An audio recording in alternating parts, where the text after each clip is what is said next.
Hello everyone, मेरा नाम है रैना और आज मैं आप सबके लिए लाई हूँ मेरे नाना के साथ घटी हुई एक खतरनाक भूतिया घटना की कहानी। मेरे नाना के साथ 2-3 बार बहुत सारी भूतिया घटनाएं घट चुकी हैं। उनमें से ये सबसे डरावनी भूतिया घटना है। मेरे जो नाना हैं वो यूपी के गांव में रहते हैं और वो खेती बाड़ी के साथ साथ गायों और भैंसों का ख्याल रखने का काम भी किया करते हैं। तो मेरे नाना गाय भैंस से का जहाँ तबेला होता है वहाँ पे बाहर छोटी सी मड़ई बना के वहीं पे सोया करते थे गायों और भैंसों की देखभाल करने के लिए रात को, ताकि उन्हें रात को कोई परेशानी ना हो। मड़ई मतलब एक छोटा सा हट, कुटिया जैसी, क्योंकि हमारा जो गायों भैंसों का तबेला था वो हमारे घर से थोड़े दूर हमारी एक पुरानी दुकान थी, उसके पीछे था। इसलिए वो उसी दुकान में मड़ई डालकर, मतलब दुकान के पीछे जो अपना तबेला है वहाँ पर मड़ई डालकर वहीं पे रहा करते थे उनकी देखभाल करने के लिए। और दिन में और रात में घर पे खाना खाने के लिए आया करते थे और खाना खाकर वापस गायों भैंसों के पास उनका देखभाल करने के लिए लौट जाया करते थे।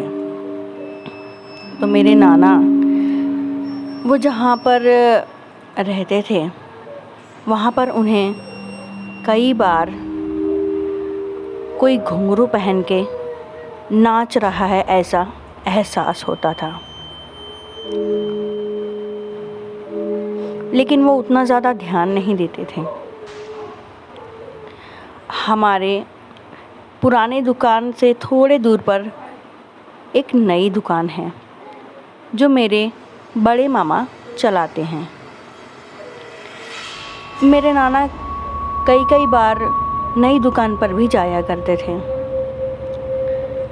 हमारे नई दुकान और घर के बीच में एक काली माता का मंदिर है और उस मंदिर के आसपास बहुत सारे पेड़ पौधे हैं, जैसे कि आम का पेड़, पीपल का पेड़, बांस का पेड़, ऐसे बहुत सारे पेड़ पौधे हैं। और वो पूरी जगह खेतों के बीच में है, मतलब 3 तरफ से खेत है और एक तरफ से दुकान से लेके घर तक के आने जाने का रास्ता है।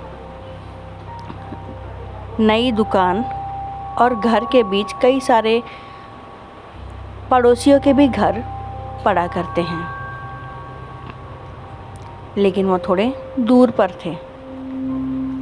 तो जब मेरे नाना नई दुकान पर रहते थे और वहाँ से घर के लिए, खाना खाने के लिए या फिर किसी काम पे जाते थे, तो उन्हें काली माता के उस मंदिर के पास कुछ तो फील होता था, पर वो थोड़ा इग्नोर करते थे। हाँ, डरते थे, लेकिन उतना ज़्यादा ध्यान नहीं देते थे। ये सब मैं इसलिए बता रही हूँ क्योंकि ये कहानी भी इसी काली माता के मंदिर से ही जुड़ी हुई है। तो एक बार की बात है, जब मेरे नाना रात को खाना खाने के लिए पुरानी दुकान से घर के लिए जा रहे थे।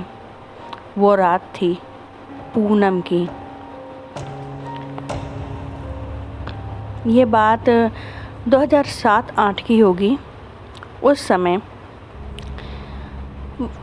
यूपी में उतनी ज़्यादा, मतलब जो गांव का एरिया है वहाँ पे उतनी ज़्यादा लाइट नहीं हुआ करती थी, तो लोग हाथ में टॉर्च लेकर ही, टॉर्च की रोशनी के सहारे ही कहीं पर जाते थे।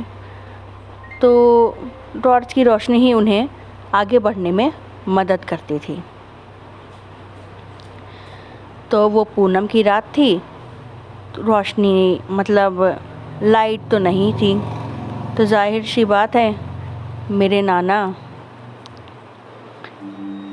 चांद की रोशनी के सहारे घर की तरफ आगे बढ़ रहे थे।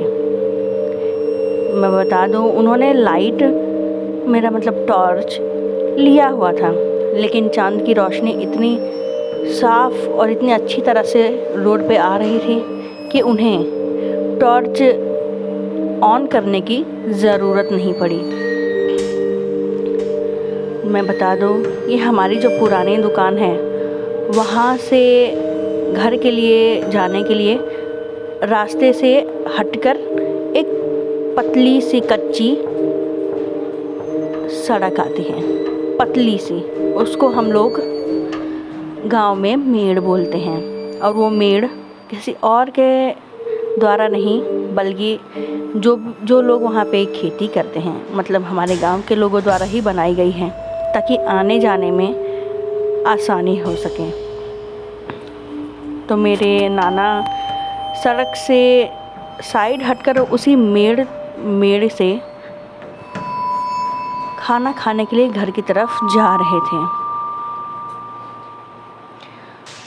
पूनम की रात थी, वो पूनम की रोशनी में धीरे धीरे आगे बढ़ रहे थे। हवा सन सन करके चल रही थी, जो वहाँ के सन्नाटे में साफ साफ सुनाई दे रही थी। उसी सन्नाटे को चीरते हुए उन्हें वापस से उन घुंघरों की आवाज़ सुनाई दी। मैं बता दूं कि मेरे नाना, उनकी आदत है कि वो आगे पीछे दाएं बाएं ज़्यादा किसी भी खटपट में पड़ने वाले नहीं थे। तो सर नीचे करके रास्ते की तरफ ध्यान देकर चल रहे थे। तो उन्हें रास्ते में फिर से वही छन्न छन्न की आवाज़ सुनाई दी। तो उन्होंने जब सर उठाकर ऊपर की तरफ देखा तो क्या पाया, उनसे लगभग 6 फुट दूर उनके आगे एक औरत चल रही है, जो सर पे पल्लू लिए हैं, वो उनके आगे चल रही है। तो मेरे नाना उसको देखकर डरे नहीं। वो औरत आगे आगे चल रही थी और मेरे नाना उसके पीछे धीरे धीरे चल रहे थे। वो औरत सीधे सीधे चल रही थी और मेरे नाना भी उसी के साथ उसके पीछे पीछे चलने लगे। और वो घुंघरुओं की आवाज़ उसी के पैरों में बंधे हुए घुंघरुओं से आ रही थी। हमारे जो घर का रास्ता है वो उसी मेड़ से होकर जाता था, और वो मेड़ सीधी तो थी नहीं, थोड़ा घर पे जाने के लिए राइट और लेफ़्ट तो मुड़ना ही पड़ता था। तो हमारे नाना जी ने पहला राइट के बाद जो दूसरा लेफ़्ट आया वहाँ से वो मुड़े, लेकिन वो जो औरत थी वो वहाँ नहीं मुड़ी। वो औरत उस मेड़ से जहाँ से मेरे नाना को लेफ़्ट मुड़ना था, उस मेड़ से वो सीधे सीधे उस मंदिर की तरफ निकल गई और मेरे नाना भी घर की तरफ आ गए। वो जो औरत थी वो कोई और नहीं थी, बल्कि वो एक चुड़ैल थी। वो वहीं पे काली माता के मंदिर के आसपास ही कहीं रहती थी। आप लोगों को पता होगा कि माँ काली को सिर्फ इंसान ही नहीं, बल्कि भूत प्रेत और बाकी सब भी उन्हें पूजते हैं। उनको पूजने के लिए कोई बंधन नहीं है कि सिर्फ इंसान ही पूजेंगे। तो इस वजह से वहाँ उनके मंदिर के पास सभी प्रकार की जीव, भूत, प्रेत, आत्माएं निवास करते हैं और उनकी पूजा आराधना भी करते हैं। तो वो चुड़ैल भी उनके भक्तों में से एक रही होगी। हो सकता है वो नाना जी को प्रोटेक्ट करने आई हो, या फिर हो सकता है वो उन्हें डराने आई हो। क्या करने आई थी, इस बात का खुलासा आज तक किसी को नहीं पता चला है। तो ये थी आज की मेरी सच्ची भूतिया कहानी। आप सबको अच्छी लगी हो तो लाइक कीजिएगा, कमेंट कीजिएगा और अपने दोस्तों के साथ शेयर कीजिएगा। तो आज की ये कहानी मैं यहीं पे समाप्त करती हूँ। धन्यवाद। आपका दिन शुभ हो।